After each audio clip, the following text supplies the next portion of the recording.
up, guys? Welcome back to 8 Steps Forensics in Dramatic Interpretation, Module 4. This is my absolute favorite module and the most important, next to dramatic structure, the second most important part of any interpretation event, and this is character work, something that most people don't think is important, but it's very, very important in order to portray a very effective, very accurate, very relatable character, and also it kind of makes this the most enjoyable thing to perform. When you really connect to a character and you're in round, you're really into it, you're really falling in love with this story and this character, that's what makes doing interpretation events really worthwhile. So, first question you will always ask yourself is, who are you? And by you, I don't mean you, I mean your character, which is going to be you from now on. So as I'm addressing you, pretend that you are your character and ask yourself these questions. What are your traits? What do you do when somebody slaps you across the face? Are you going to just stare at them like this? Or are you going to hit them right back? These are important questions you need to ask yourself about your character. Where are they from? Who's their family? Like, did they grow up in a small town on a farm? Are they from like inner city Detroit? Or are they this really rich, affluent family? Like, think of things, well, don't think of them. They're usually in the text. You can find these things just by analyzing the literature or like reading about the author if it's an autobiography or a memoir, and really diving into who this author was. Why did they write this? What was their life like? How can I emulate everything that they were feeling at this very moment?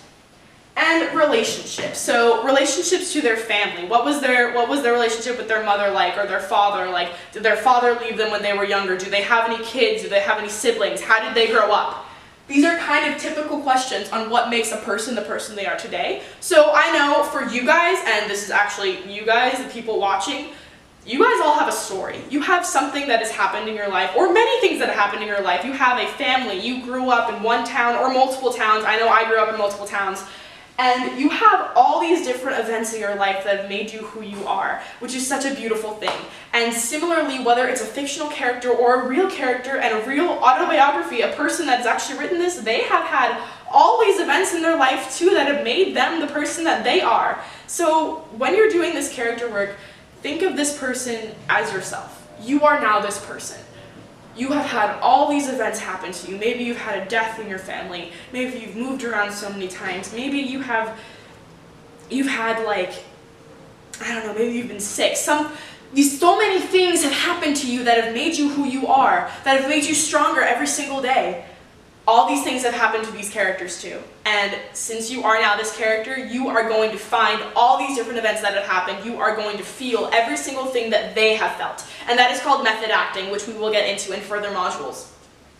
And lastly, how do you relate to this? So similarly to method acting, which I said we will get into later, it's kind of finding events that happen in your life and how they connect with the character's events. So after you're thinking through all of these things that have happened and formulating who this character is after everything that they've been through, their favorite colors, their favorite foods, when their mother left them when they were 6 years old, when they moved to a big castle in the middle of Scotland, who knows? All these different really unique things that have happened to them.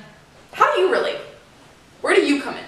How do you relate to this person? How do you relate to their cause? Why is this cause mattering to you? And that is why most of the time, interpretation is slept on as a debate event. There is an argument, there is a message, there is something that we are trying to portray, and that is mostly through this character and through the events that have happened throughout their life. So, when I say how do you relate, find events in your life that have like some kind of similarity between what this character went through and what you went through.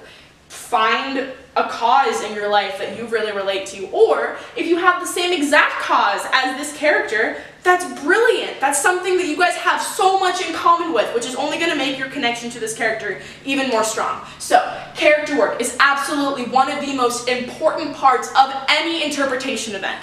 It is the only way that you are going to truly immerse yourself in this character and in this story and in this argument.